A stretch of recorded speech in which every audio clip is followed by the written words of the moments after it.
We're so happy to have you, Mark and John. Thank you so much for joining us tonight to share your story, your incredible journey that I believe many, many parents around the world are trying to create, a meaningful future for their adults with disability. And you're one of the inspirational experiences that many parents around the world, especially in our region, look up to this journey and look up to you people. So, so thank you for being with us. We're excited to be here, right, buddy? Great, Dad.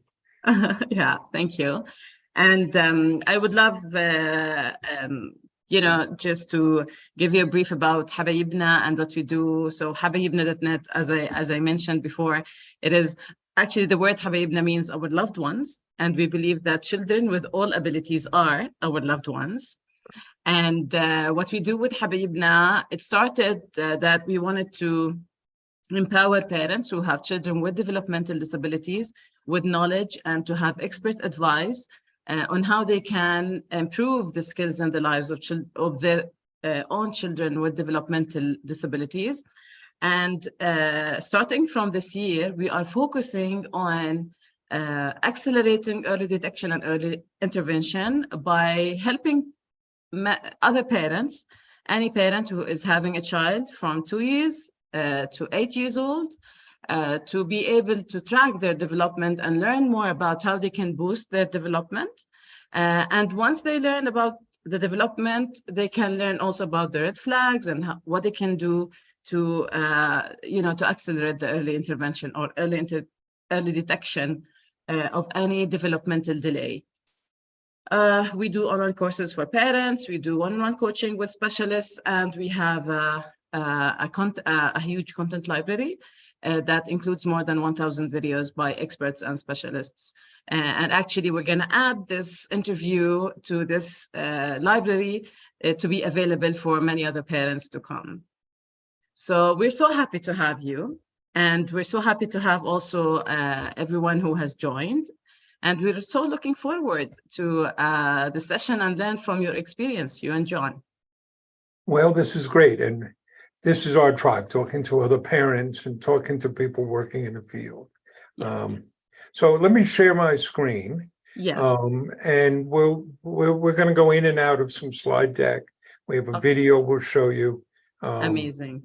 Part of it is we want to be entertaining. And we ask you to bear with us. So here we go. Let me share this. Share the screen. There we go.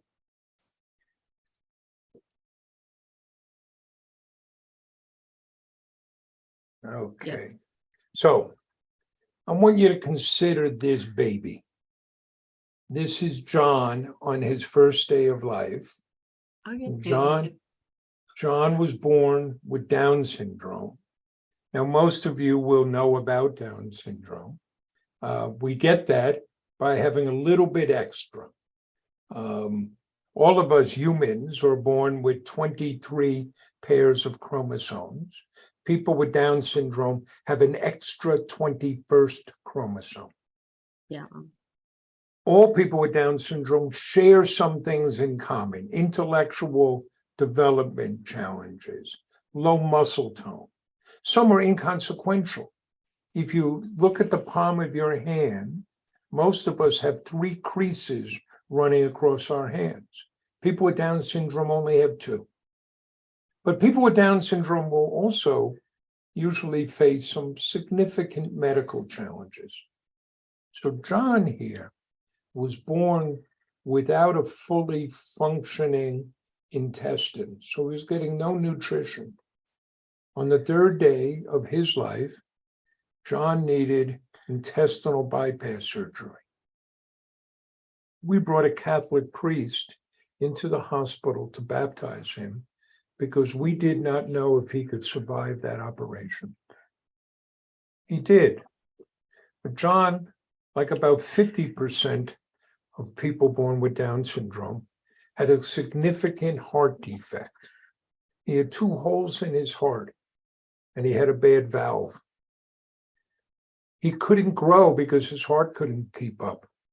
And before he was 3 months old, our son was in full congestive heart failure. I held him in my arms, and he was literally turning blue. He underwent open heart surgery. And again, we did not know if he could survive that operation, but he couldn't live without it. And then John, as he began to grow, could not talk. He had to learn sign language to communicate. So I ask you, what chance would that baby have in our world? What could come of a child like that? And the answer is, he could grow up to change the world. This is John testifying before the U.S. Congress for the second time. And he has spoken at the United Nations on 2 occasions and been named the EY Entrepreneur of the Year in the United States. And John now owns the world's largest sock store. So if there's anything we leave you with, we want it to be this. Look at the possibilities. Look at the possibilities in each of us, in our children, and in the people we meet. Look what's possible. So I'm going to stop sharing now.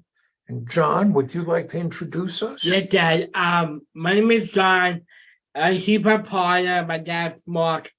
We are Sock Cricket Socks. And what's our mission? Spreading happiness. So we're going to spread some happiness today? Yes. You're going to bring it halfway around the world to Jordan?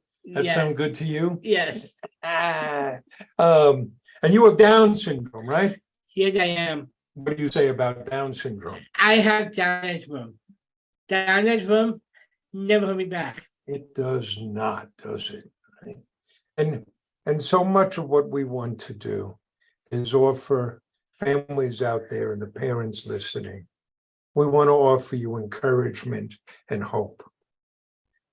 Things are Yeah. getting better. Yes, They're yes. getting better because of groups like Habima. Forgive me with the pronunciation. That's okay. With the very fact that you're on this call. So we have created a business, John's idea, John's Crazy Socks. And I'm going to go back and share my screen because I want Yeah. to tell you a little bit about this business. So let's go back to the fall of 2016. And where were you? I was at Huntington High School. I could be my last year of school. So John was in his last year of high school. In the United States, you get an extra 3 years if you have a disability. Okay. And like everybody else, he was trying to figure out, what am I going to do next? What comes after school? And what were you looking at? I look at job program at school. I can find I don't like. He didn't see anything he liked. And this is a problem that transcends national boundaries. There just are not enough good opportunities for people with differing abilities. Yeah. In the United States, only 1 in 5 people with a disability are employed. It's an awful situation. Yeah. But John, he is a natural entrepreneur. If you didn't see a business, if you didn't see a job you wanted, what'd you say? I said I want to create one. I want to make one. What'd you tell me? I told my dad I want to go into business with him. A nice father-son business together. So I'm a lucky man. I've got 3 sons. Yes, And- you are. And this is one I can work Yes, I am. So there we were. We agreed we'll go into business together, but what were we going to do? And John had a lot of ideas. Some of them were good ideas, Right. right? What was one of them? One of them is a food truck. I got an idea from the movie called Chef. John Favreau. It's a neat movie about a father and son starting a food truck. So I don't know if Amman has many food trucks. They're very popular here in the US. And Yeah. we're thinking, what would we make? Where would we put it? but we ran into a problem. We can't Yeah. cook. Yeah, we can cook. Uh, So it wasn't gonna be a food truck. And then, right before the US Thanksgiving in late November, John had his eureka I have moment. plenty ideas. Brilliant idea. What was it? I want to sell crazy socks. Why socks is fun, it's colorful, it's creative. It always let me be me. We used Wow. to drive around looking for these crazy socks. So we figured if John loved them that much, surely other people would too. And we could find those people. So, I went backwards there. So we went the lean startup route. We didn't spend a lot of time developing a business plan. We said, let's get something up and running and we'll see. Customers will let us know if it's a good idea. So we built a website on a Shopify platform, got a little bit of inventory. We were bootstrapping, and we once got asked by a student, what exactly does bootstrapping mean? It means you have no money and Yeah. you gotta make do with what you have. Yes. So the only marketing we did was to set up a Facebook page, and I would take out my cell phone and we made videos. And who was in those videos? I talk about socks. Sock, more sock. And we noticed something. People started sharing those videos. And what day did we open? We opened on Friday, December 9th, 2016. We didn't know what to expect, but we got what felt like a flood of orders. We got 42 orders. And most of them were local in our town. So how did we deliver those first orders? Our home deliveries. We got red boxes, you can see them in the picture there, put the socks in the box and looked at it and said, this needs something else. So what else did we put in? About socks, taking about and candy, about Hershey's. We got bags of Hershey's Kisses, the little chocolates, filled up the boxes, loaded up the car, we drove around, and John, he knocked on doors handing out socks, right? I did. How'd the customers respond? Customers loved it. I take a picture with me in a sock. A picture here, so a simple, and share it on social media. Would I get a spread? There were some funny moments, right? We had customers ordering again just to get John to come back to their door. And there were times we were out at after 10 o'clock at night and John's knocking on doors. Just John with your socks. Just for me. So at the end of that month, really 2 weeks, we had shipped 452 orders and we knew we had something. We Wow. didn't know how big it would grow. We didn't know how fast, but we've learned a few things. One, people want to buy socks. Two, people want to buy socks for me. They related to John. They Yeah. like that personal touch of the thank you note and the candy. They liked the fact we had already pledged 5% of our earnings to what? A Special The Olympics. Special Olympics. Yeah. And something that surprised us, we got a very emotional response from people because they saw a young man with Down syndrome starting his own business. And you learn by doing. So we learned that this young man, This is old man. this old man, we could sell socks. So today, What a great team. we're very fortunate. Today, we have built, it's a different type of business model. It's a social enterprise. So we are a for-profit, but we have a decided social mission. And everything comes down to one thing, And spread happiness. spreading happiness. So let us, we have a short video that will show you and maybe offer some entertainment. My name is John. This is my partner, my dad, Mark. We are John Picture Socks. And what's our mission? Our mission is spreading happiness. How many different socks do we have? We have over 3,000 kinds of socks. You know what that means? John here is the owner of the world's largest sock store. That's right. And we have built our organization on 5 pillars. 1, different and hope. 2, give it back. 3, fun products you can love. 4, make it possible. And 5, make this a great place to work. Are you spreading happiness? Yeah. A place where people are valued and respected and can do their best work.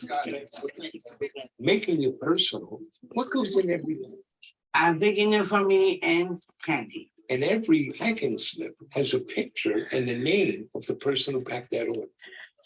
Fun products you can love, we have to be a great e-commerce business.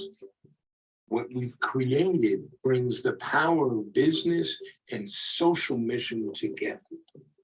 Pretty good. I feel awesome. Giving back is baked into everything we do.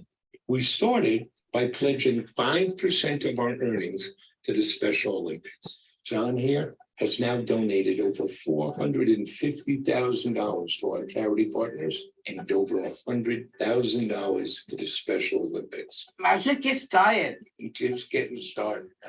Are you being a West? Yes, I am. Yeah. The most important pillar to our business is Inspiration inspiration. and hope. We want to show the world what people with different abilities can do. More than half our colleagues have a different ability. Because we focus on what people can do, not what they can't do. We are not blinded by somebody's limitations. We are awed by their possibilities. Every day, I am always excited to work here. I like working to being able to help others and being a team player. I feel understood here. Like I can relate to these people because all the disabilities are on. It's not altruism. It's good business. They are ready, willing, and able to work. I did work so hard. It's incredible. We've been so fortunate in what we've been able to do with this business, and it's given us a platform. That creates an obligation for us that we have to go and speak for others who may not be able to speak for themselves. I want you to know what people like me can do. Give it a chance. Good job. Because at the end of the day, we're a couple of knuckleheads selling socks, right? Yeah, we are. But all we want to do is change the world. Good. Amazing.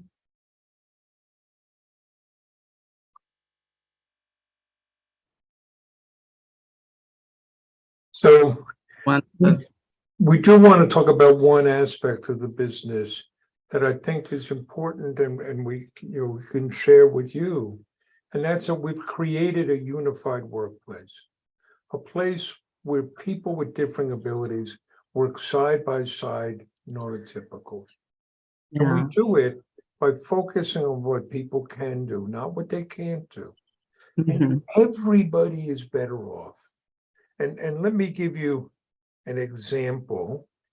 So we run our own warehouse. Anybody who sells online has to be able to fulfill orders. Many people outsource it. But Mhm. this is a growth industry, running a pick and pack warehouse. Orders come in, you pick them, you pack them, you send them out. What do we call our pickers? That's ridiculous. Sock wranglers. So here's how we do it. To work here, you have to be able to work on your own. Okay. You can't have a coach with you or mom and dad with you. They can drop you off, but you have to be able to work on your own. And you have to have basic life skills. We'll train you on everything else. So when we have an opening, we'll bring people in. John and I meet with them because we want them to understand our mission, our story, and our values. We also want to make sure that they want to be here, that the person's not here because mom and dad sent them here. Yeah. Our current sock wranglers provide the training. You've trained a bunch of people. I do. And they love training folks. You can take as long as you'd like to get down the job. But to get the job, you have to pass the sock wrangler test. You have to pick 6 orders in 20 minutes or less. Okay. Nothing extraneous. You have to show us you can do the job. And that's part of the dignity. Everybody who works here, they know they've earned that job. They deserve it. You know, if you get to know John and me, you'd find out that John here is a very nice guy. I am not. If you're going to work here, you got to produce. And that's part of what happens. And what are the results? Better morale, better retention. People don't leave. Productivity is up, and it helps us with recruiting. So we're talking all the time to other businesses, to government leaders, to encourage hiring people with differing abilities. And we want to share with the families out there, we need you children. We need those adult children around the world to be participating, to be, lending us their skills and abilities. And I want to share just one example of the power of the unified workplace. We'll tell them about Thomas. Yeah, I like Thomas. This is Thomas here. He's one of our sock wranglers.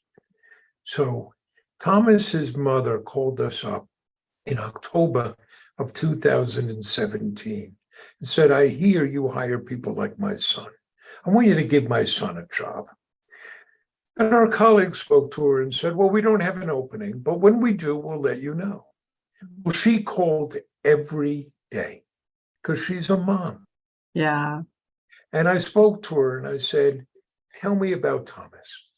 She said, well, Thomas in his early 20s, he has autism.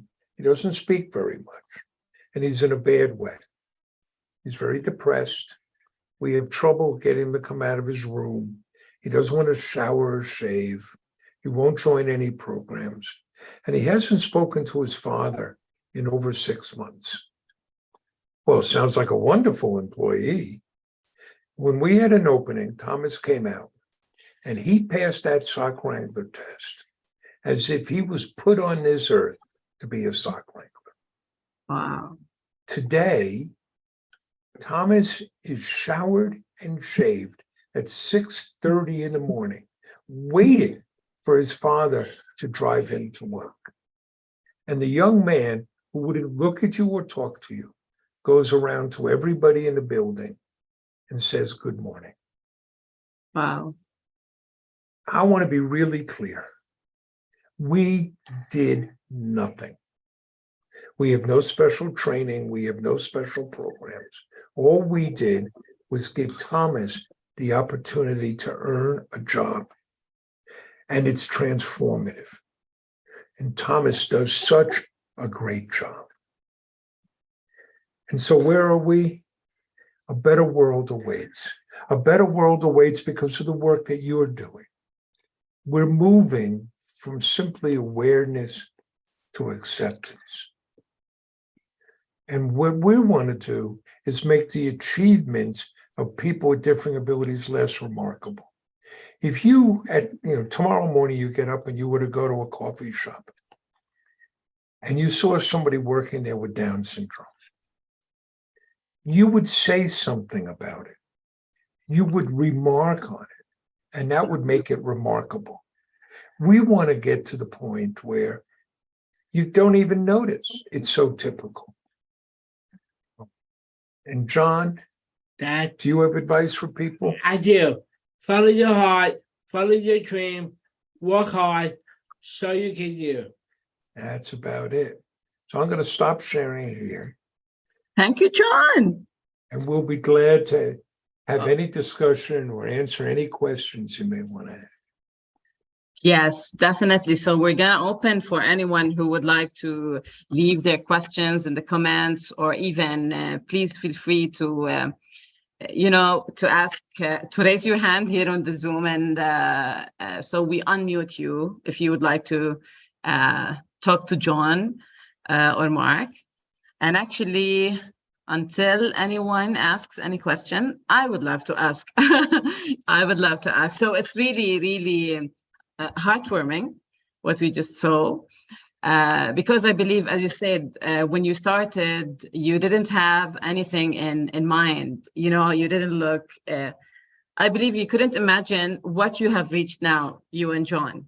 and the impact that you could do in other families and other adults with disability. So and I believe the journey was not easy at all. So we saw really many successful moments, but I believe also there came some challenges on your way. So can you tell us more about these challenges, like briefly, and how do you deal with these challenges? Because you're managing a business at the end of the day, and you know, you have to keep it up and running, and yeah. If you are to run a business, it is not a question of will things go wrong. It's only a question of when. And some of them are minor. I mean, I'll share some examples. Even the day we were going to open, what time were we going to open? At 10 in the morning. 10 a.m. local time. Okay. But what happened? A website crash. The website crashed because our webmaster, that was me at the time, made a mistake in the code. So we didn't open until later in the afternoon. Okay. We told you we only had a little bit of inventory. Mm-hmm. Well, we sold so much so quickly, by the second day, we were running out of inventory.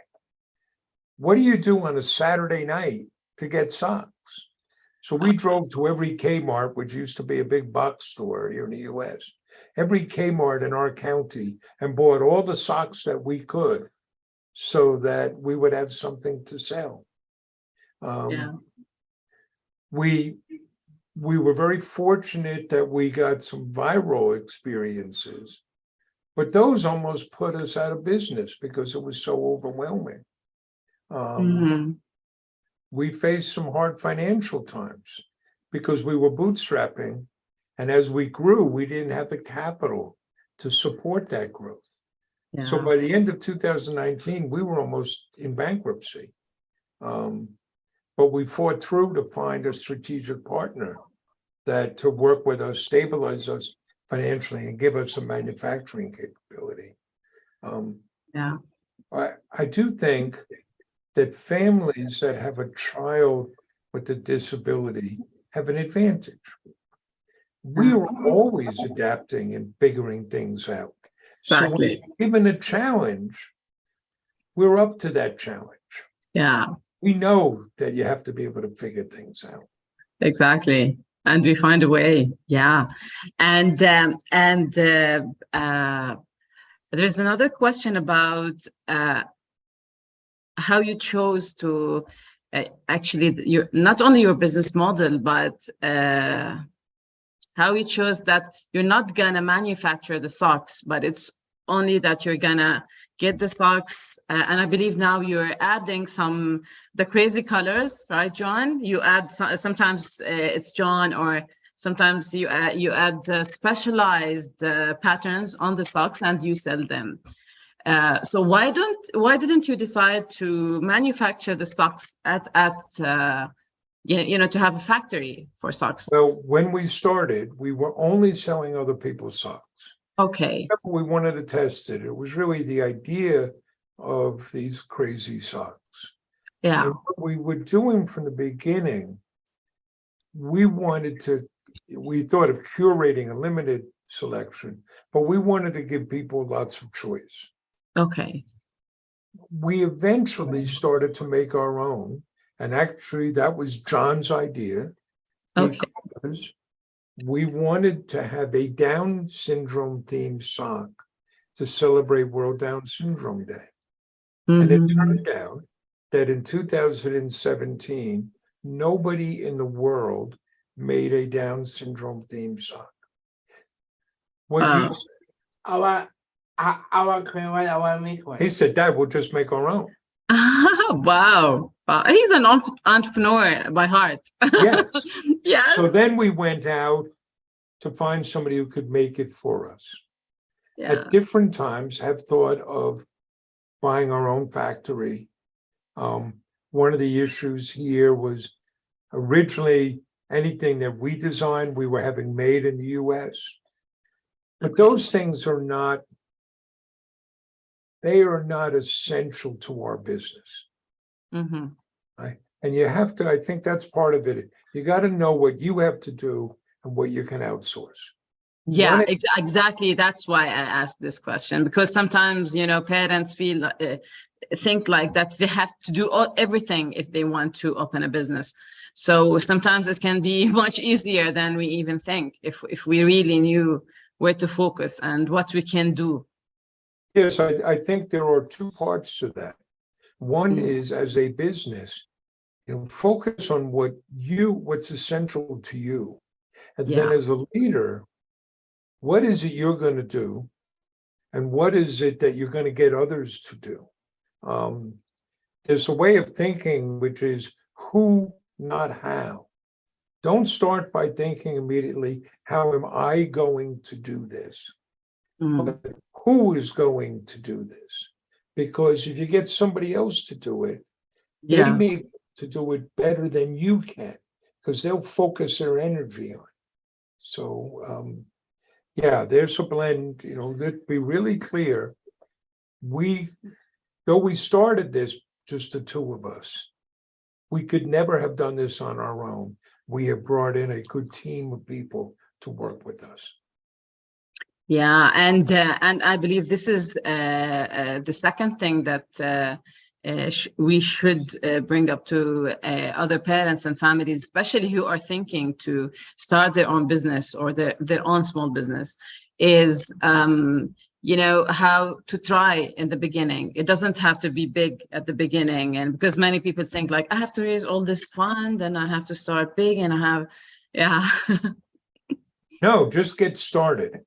Get started, and you'll keep growing, and you'll keep figuring things out.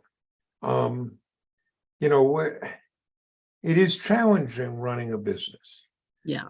I know when we first looked for an attorney to work with us, I spoke to a partner of one firm who said, Mark, you recognize that you're a small business, but you have all the same challenges of a large business.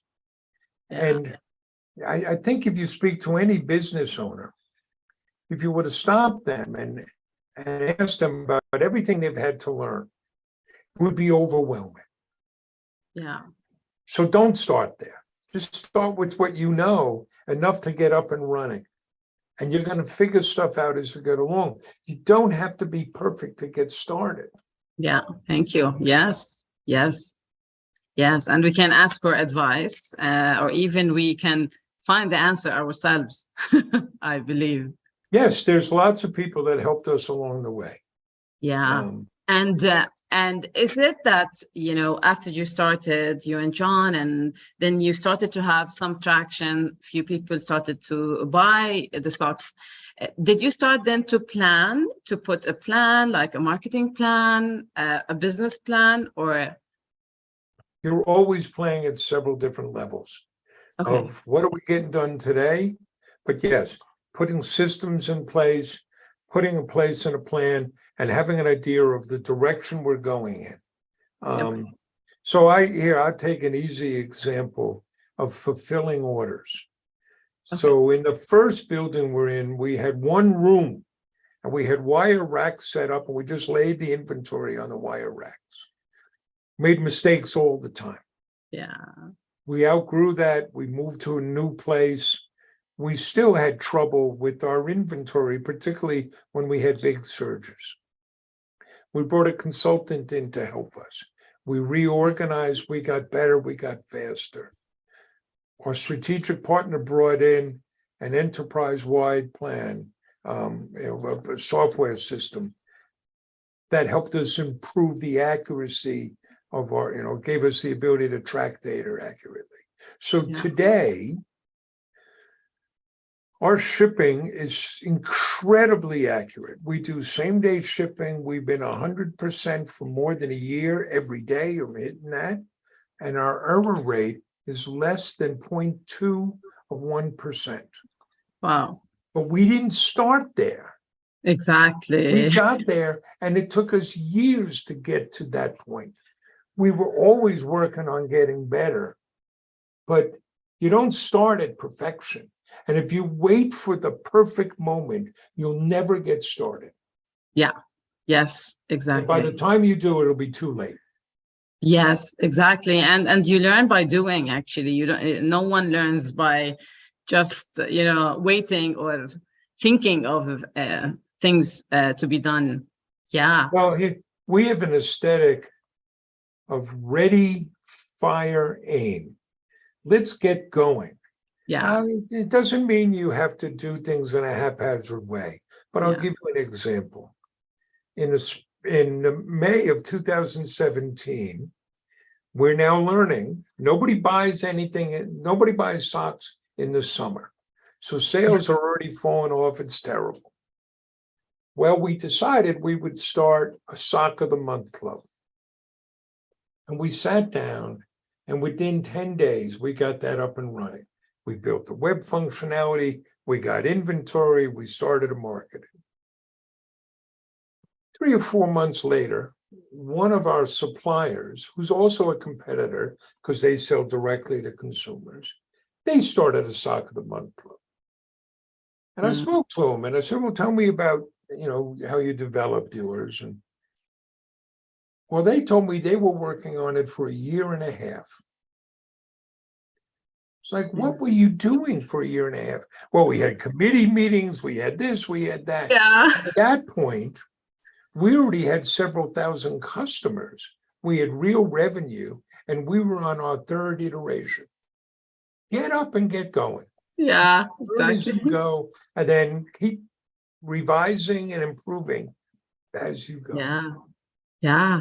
And did John, and this question is for you, John, when you started, did you get any training like in sales or even in management? Did you have any training? Um, Well, you took retailing, right? yeah, I did. Oh, I did one stop retail. Right? You studied retailing at tech school, and you had worked with me before. I did. And in school, you had some job training programs, right? I At did. Bob's stores. Yeah, okay. But John, also, you had a good sense of what you wanted to do and what's right, kind of what's right and what's wrong. and how Uh-huh. to treat people, right? Right. So John still, he is our chief happiness officer. Yes, what a title. And a lot of times the conversation around here is, okay, what would John do? How would John treat this person, right? Right. Yeah. But Oh, this is important, I think, to know. John works in the business and works very hard. yeah. We don't ask him to do what he can't do, but what are some of the things you do in the business? I do a video, You make videos, TikTok. TikTok, you love making those TikTok. I love dancing. You do dancing, right? You lead our dance party. What I else? did podcast.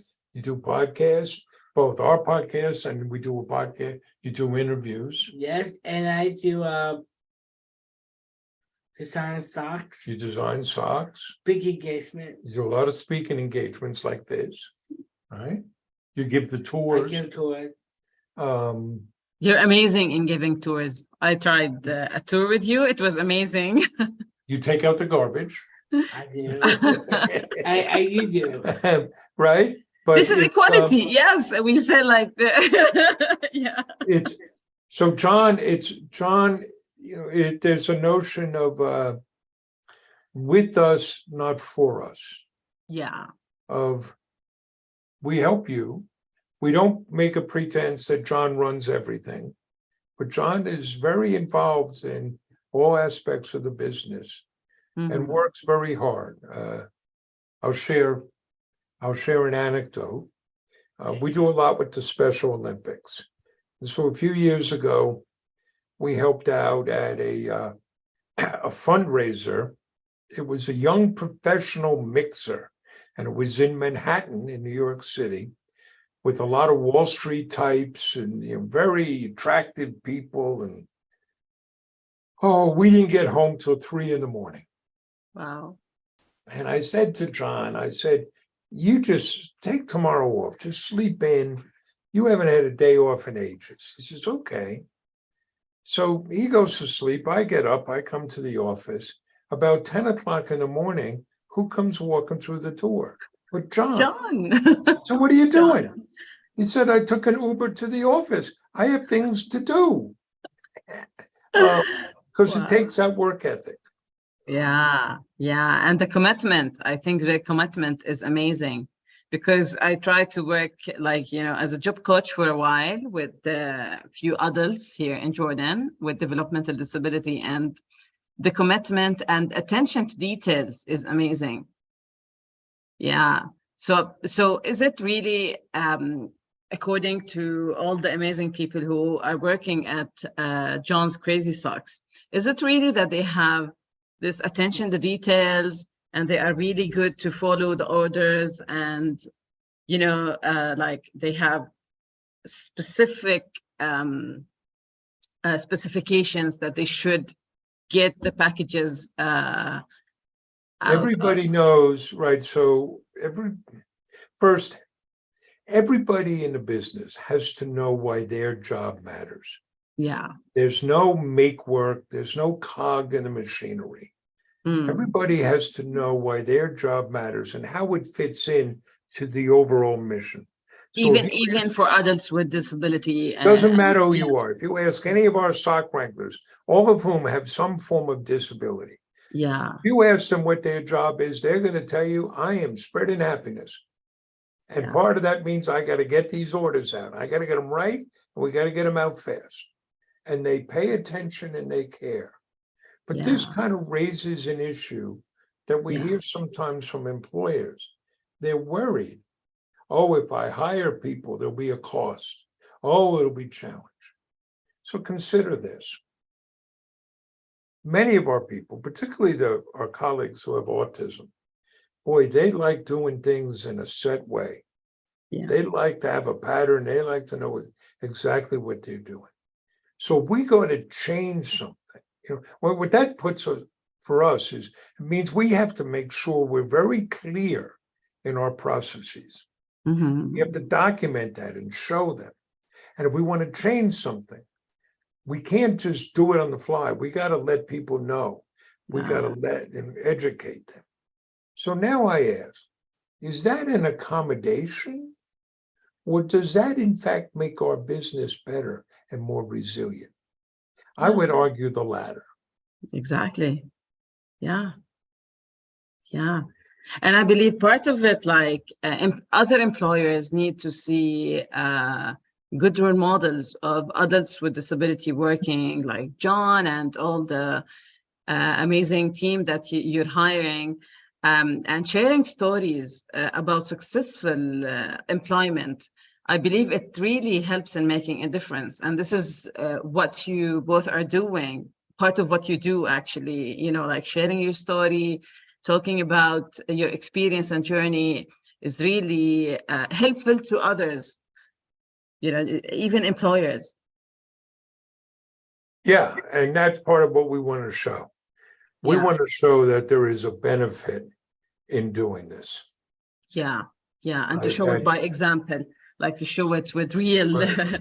examples. And there is another question, like before starting John's Crazy Socks, and when John was at school, so was he responsible for a few things? Did he have any responsibilities at home, for example, or other than being at school? Yes. Listen, this parenting is very humbling. Yes. But my wife and I, we always believed that we had to promote the independence of all three of our sons. So Mhm. John would learn how to do things on his own. Good. And so you learn how to do your own laundry. I do. You learn how to take care of your room. You're very well organized. And This is part really of this- important. Right. Part of this means, and it's hard, it means you have to be willing to let your child fail. Yeah. You have to be willing to let them fall down, because that's how they learn.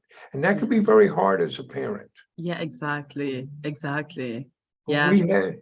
we had an incident once before we started this, Mhm. I was running a business, and John would come to our office in the afternoon. After school, the bus would drop him off at the office. And Okay. he had work to do. He was in charge of going to the post office and doing the shredding, and he would run errands for us. And so one day, I get a call from the head of special education at the high school. She says, Mark, you're not going to believe it, but a parent called up and complained because they saw John walking through our village. And they called up and said, this is wrong. He shouldn't be out there on his own. Where are the parents? And somebody has to talk to those parents. Now, luckily, the administrator, we were on the same page, who said, no, that's exactly what we want. We want John to be independent and learn how to go and do things. John was very proud. We get to do a lot of traveling. Last September, was it September, I think? I think.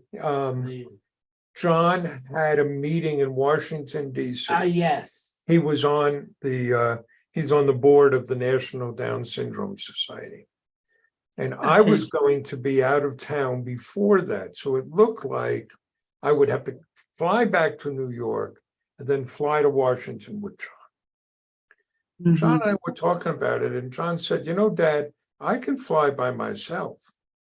Wow. And I said, I bet you can. So why don't we do that? My wife intellectually knew that, but boy, she was worried. Exactly. Yeah. But John went to the airport by himself, Okay. checked himself in, and flew down to Washington by himself. And how did that make you feel? Happy. You were so happy. Oh, amazing. And Right? how old was he? Wait, This was last fall.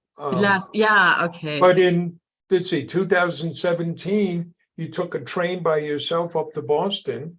I think. So you were 21 then. And Yeah. sometimes things, here's an example. We were running phone banks for President Obama at the time, candidate Obama. And John said, Dad, you get these volunteers to come in, Mhm. we offer them food. We should get some cookies for them. I said, okay. So we sat down and said, well, what should we get them? And John said, we should get chocolate chip cookies. I said, okay. And we spoke, and I said, why don't you get sugar cookies? Get some sugar ones, because people like that. And you like the ones with the sprinkles on it. So we get sprinkle ones. So Mhm. John, he went across the street to the grocery store to buy these cookies. And he came back and he had a container of chocolate chip cookies. And then he took out a 5-pound bag of sugar, and he took out a container of sprinkles, because that's what we had written down, Yeah. right? So you learn. Right? Yeah, exactly. And because I believe we as parents, we learn with them. Like we grow with them. Like, as they grow, we grow, and we have to learn how to deal with our feelings. Well, especially with you our know how feelings. this is. Yeah, John has made me a better person. yeah, John has raised our whole family. exactly. Yeah, Right. We're the fortunate ones. yeah.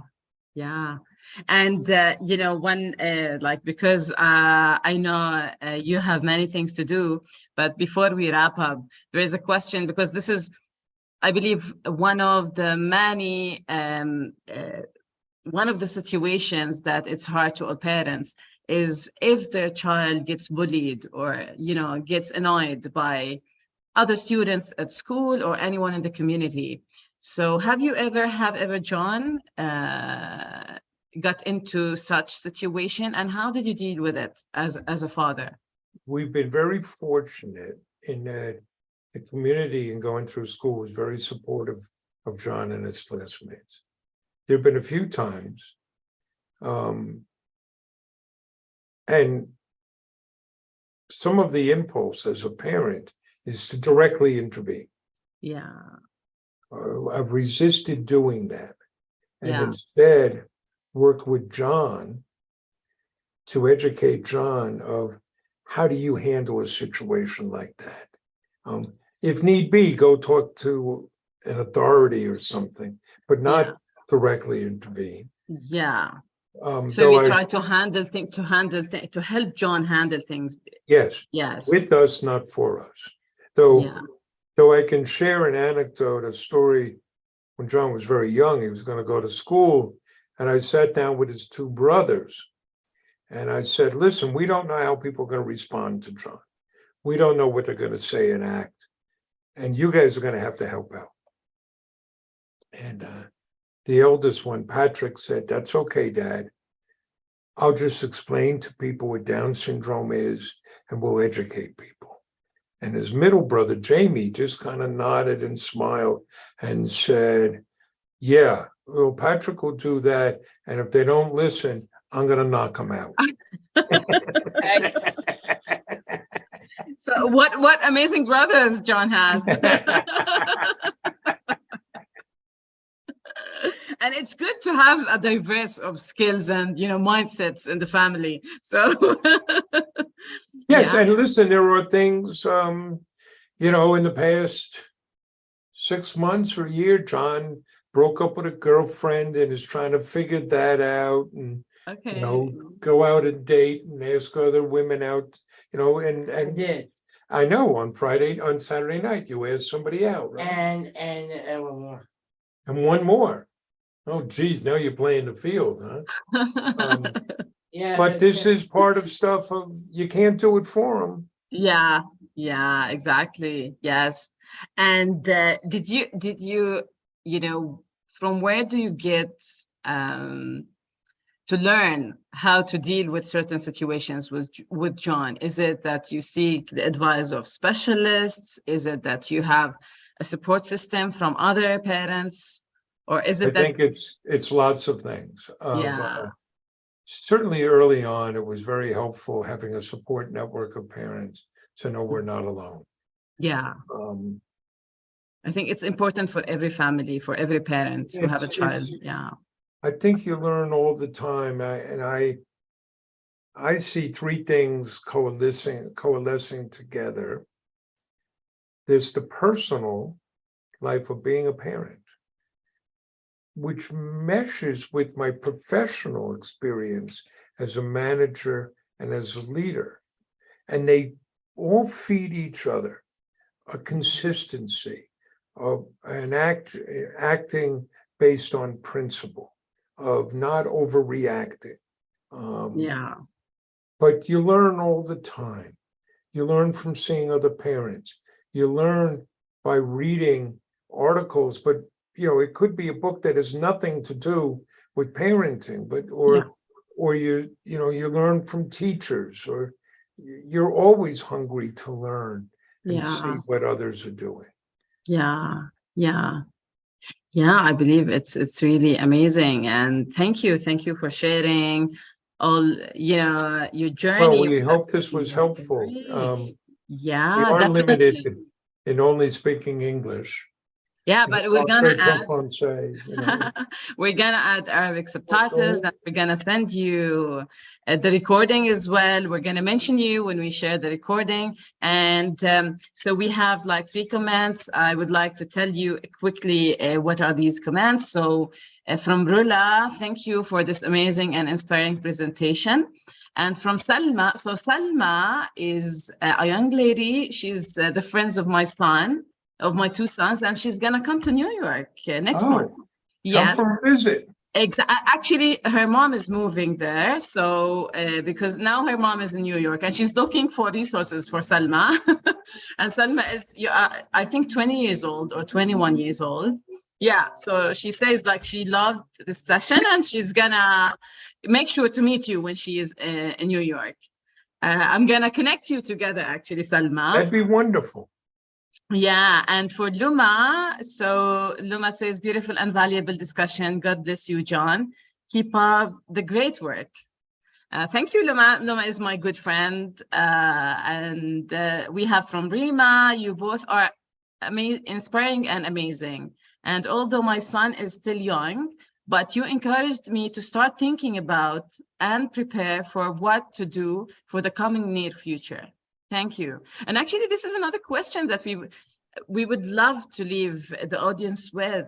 What is your advice to young parents who newly knew about the diagnosis of the child, whether having autism or Down syndrome, and you know how it feels. Don't be limited. Don't limit your children. Set expectations the way you would for any child. Encourage them, and consider these things. John, and it's why I point that out. When John was young, John couldn't talk. Now you're a public speaker. Yeah. We don't know where our children are going to go. And that's, I didn't know where my older two boys would wind up. They're all going to Exactly. find their own path. And what I have found, and I've made my mistakes along the way, Yeah. is Yeah, we are and- so much better off when we celebrate the journey. Yeah. To not make them into something we think they should be, but be there for their journey to support and offer confidence and Yeah. celebrate that journey. And not to try to fix them, because many parents think like, I should do this, I should put them into the system, to bring them into the system. I need to make them look, do like other kids, be like other kids. But for so many kids, actually, even without any disability, they can't fit into, not every child can fit in, in the bigger community. And we need to find their own path, or to create their own way, Yes. actually, in life. Yeah. Yeah. And Yes. doing something meaningful and productive, I think, is good for anyone. They don't have to do super things like to be all doctors or engineers or yeah. So to do the things that makes them happy, like John, I believe. So John is, Are you happy doing what you do? I do. yeah. And right. yes, so we're really, really thankful, and thank you so much for being with us tonight, sharing. Well, maybe next time we can do this in person. Yes, I hope it will be in Jordan. We really look forward to. We would love to be able to come visit. Yes, we'll make sure to make it happen. And yes, we'd love to have John here and to know Jordan, to see Jordan and the beautiful places in Jordan and the beautiful people in Jordan who loves you, John, because you're popular here in the region, by the way. So many Okay. people love you. Yeah. And people should feel free to reach out to us. You can share our contact information. If Thank there's you. any way that we can help, we'll be glad to do that. Yeah, thank you. And I'm sure this won't be our last session. We're going to do many things together in the coming future. And I'm looking forward to staying in touch and you to are staying an inspired. You are an inspiring leader. Look at all you're doing. Thank you. It's following your lead. Thank you so much. Okay. Thank you. Thank you. Have a Bye. good day. Thank you. Bye-bye.